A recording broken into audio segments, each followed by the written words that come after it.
Hello everyone. My name is Mary Apollo. I'm a journalist. I'm doing a series about women who are serving humanity and women who are helping to make the world a better place. As we know, we have a lot of qualified and inspired women in our society, in our community, but they haven't been able uh, they didn't give them a chance to perform or to send their voices out there. So through this platform, I'm trying to bring every day a different woman that can come out and share her experience and share others. And please follow me on my YouTube channel and subscribe. Today we have a special guest who is here with us.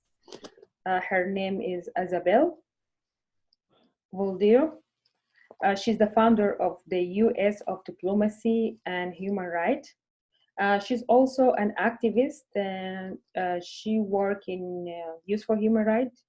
And she's a writer, she's a public speaker. She's recognized for her outstanding professional work experience in leadership organizations such as the International Union of Bilateral Chambers of Commerce Industry and the United for Human Rights, Washington, D.C. This is the Youth for Human Rights, Washington, D.C. So welcome, Isabelle.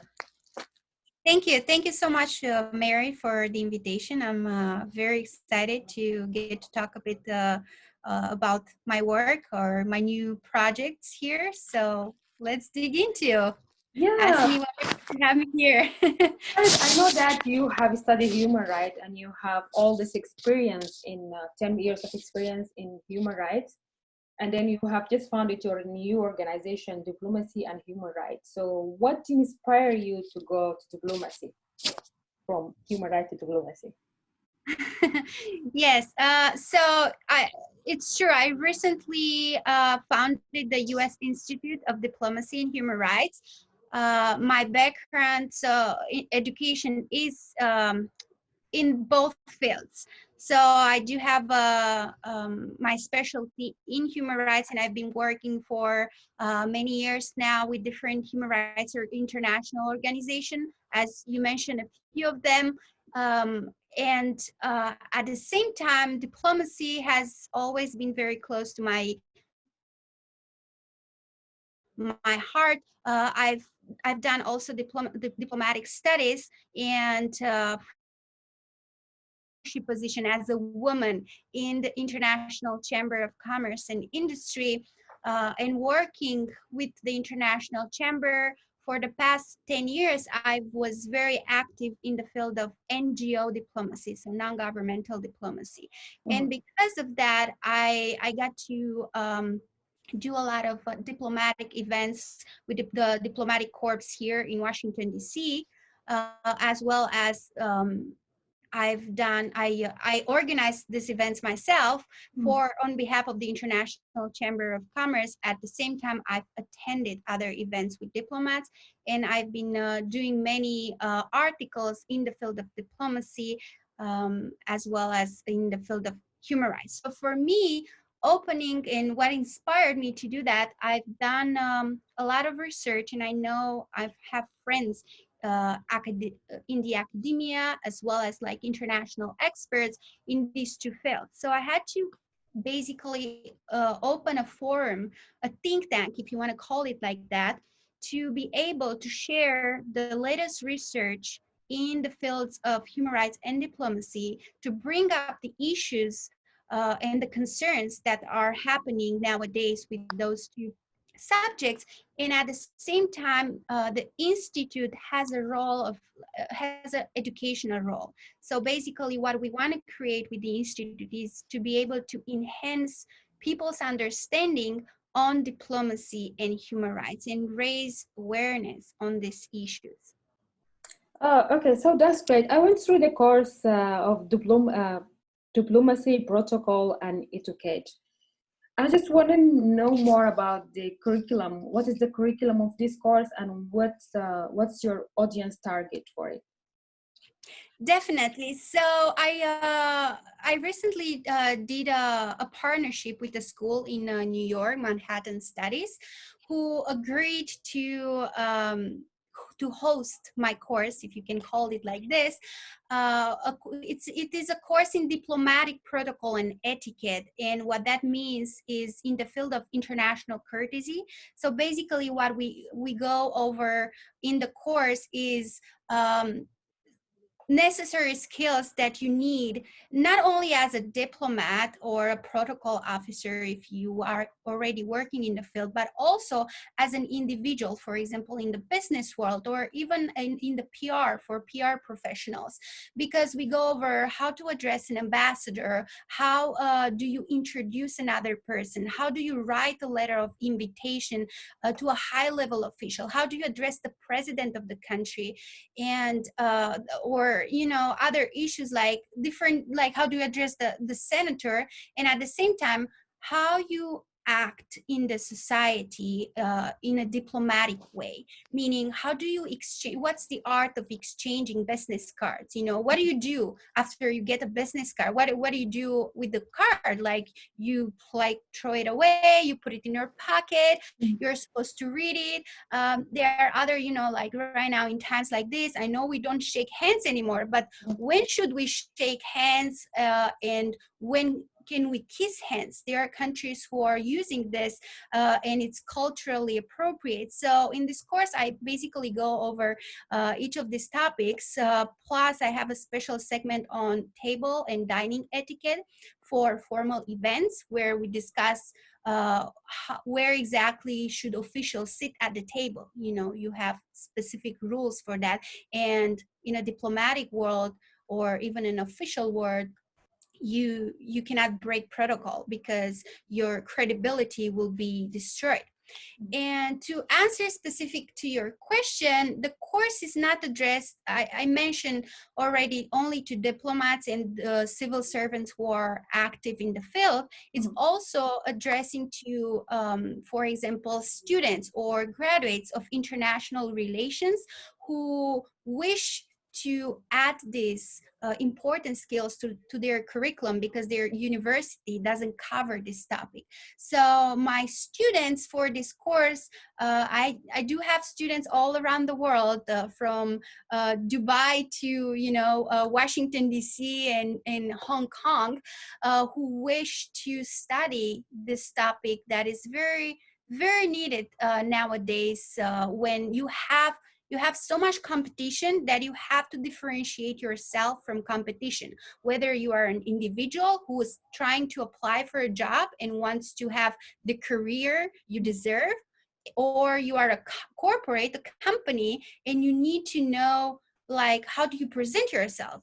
For example, you go in cases like you are a company, you have a foreign delegation, you go with many other employees to a different country, and then each of your employees are presenting a different type of business card, although all of you are part of the same organization. That will be one of the rules that will break protocol, and it's not an appropriate business etiquette. So we go over all of this in the course basically, and that's why it's appropriate to basically anyone who needs and wants to achieve the skills so that they can boost their credibility and have the audience listen to what they say. As a professional myself, I want the people that surround me to be able to understand me very well, and at the same time to give them the opportunity to know more about them, but I have to convince them and allow them to let me speak more about me. And diplomacy is one of the way how you can achieve that easy. Okay, so this is taking me to an important question. As you are human rights, how do you think human rights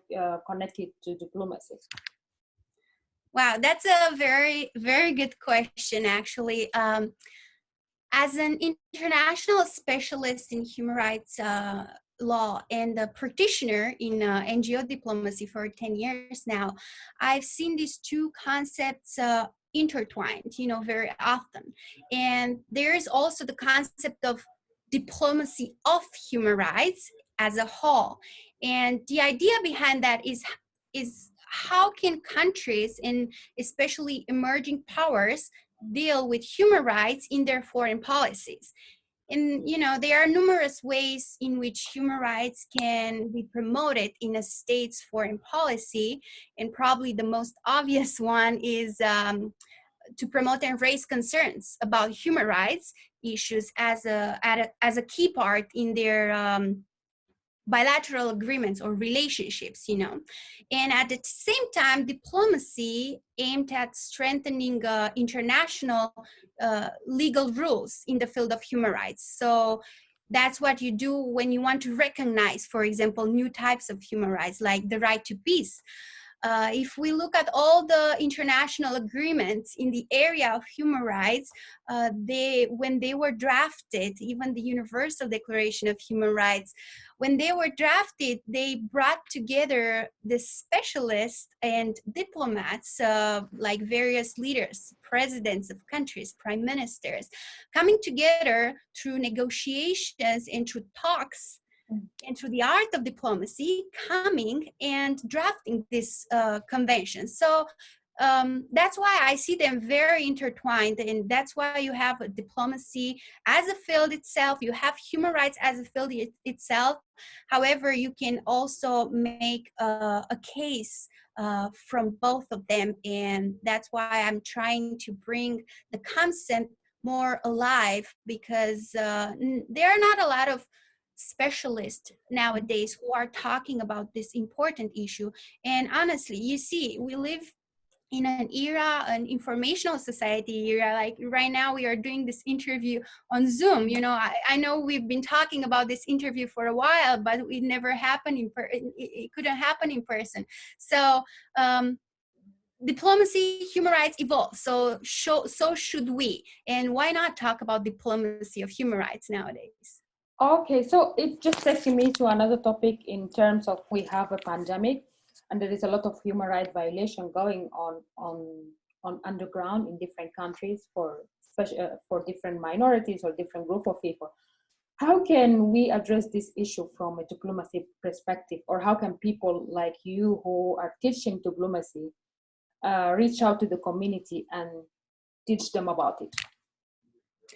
Definitely. Well, there is a smaller, bigger role depending on how you want to address it. And I think each role, no matter how big or no matter how small, can be very important in today's society. For example, myself, not being able to be physically present and doing trainings on that, I had to reinvent myself. And I recently opened my own channel where I post every Tuesday a video, an informational video about different issues in diplomacy and human rights. Well, because this question, you're not the first person who's asking me this question, I decided to actually do a video on that, which I published it last week on my YouTube channel. I invite you to subscribe to the channel, my channel, and there I'm talking exactly about the issues of human rights in times of pandemic, and whether I'm basically bringing an open discussion of whether our rights have been violated during these times of pandemic. And I'm providing with a very simple test in 3 steps that anyone can use to see whether their rights have been violated, because you have to take it on a case-by-case basis. You cannot talk broadly that everyone, all their rights have been violated. Of course, there are cases where you have like a mass action or a class action called in legal terminology. But yeah, so I'm bringing that up there, and I invite everyone to look on that. And besides that, what you can do, you should use your voice for that. You should raise awareness.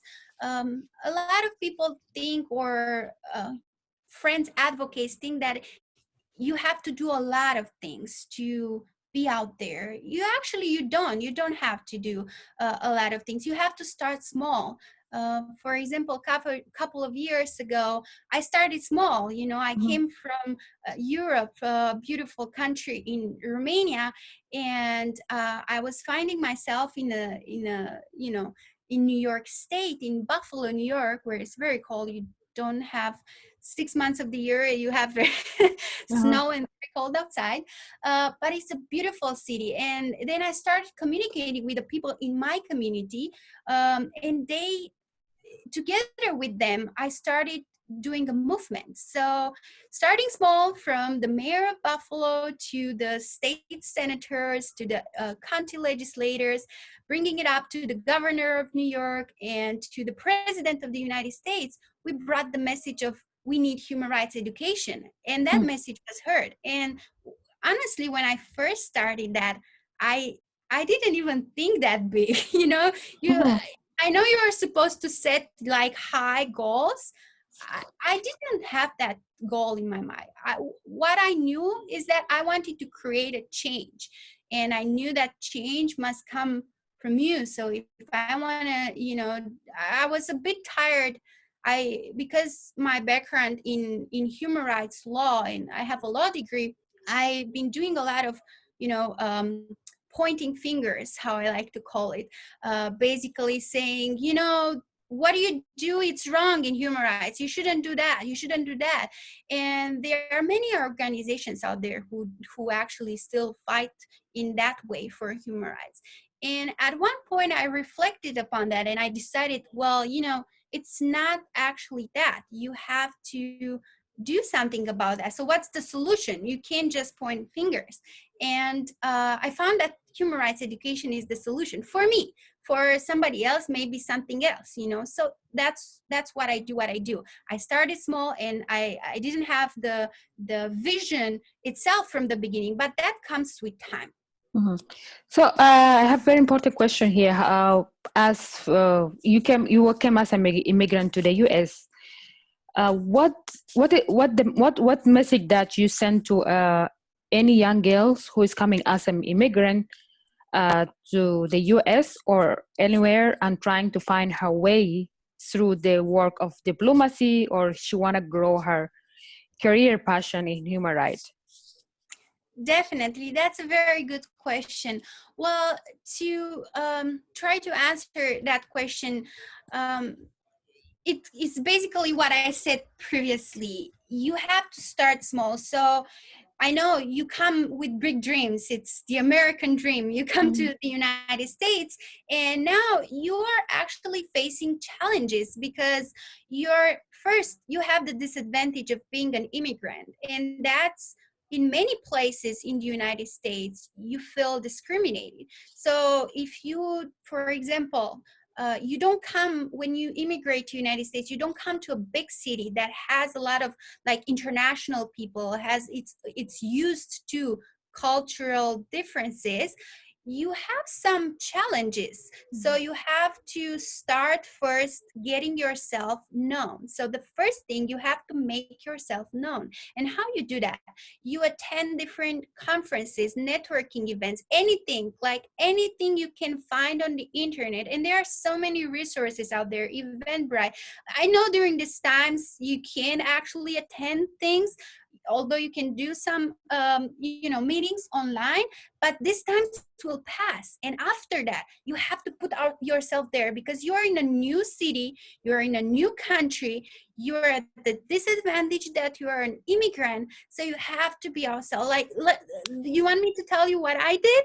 Mhm. So first, of course, I came to United States, and I was enrolled in my master's here, and I had the opportunity to, Mhm. talk with the students, with the professor. I was in an academic environment. Mhm. However, I wasn't out there in the community where I wanted to be, so that I can work.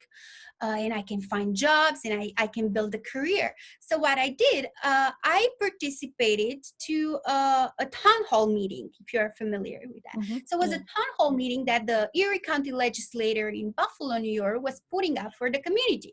And there you can find a lot of people who are working for a nonprofit organization, for local government officials, a lot diversity. Okay, all the people, Oh. good people in town, they go to town hall meeting. Why? Because they like to complain, or they like to tell their issues. Well, I wasn't there to complain, because I didn't have anything to complain, and I was new. I went there to make friends. Mm-hmm. So I went there and I introduced myself. I introduced myself to the legislator. I introduced myself to everyone, like, you know, left, right, whoever sat next to me. And then soon everyone wanted to talk more with me, to find out who I am, what I want to do. And then I started being invited to their events. Then I started to do my own events. I invited them to my events. So that's how you start. You start small. You just put yourself out there, make yourself known, so that to build a career. If you're not known, a resume, today's world, it's not worth it. A resume is you, what you are worth.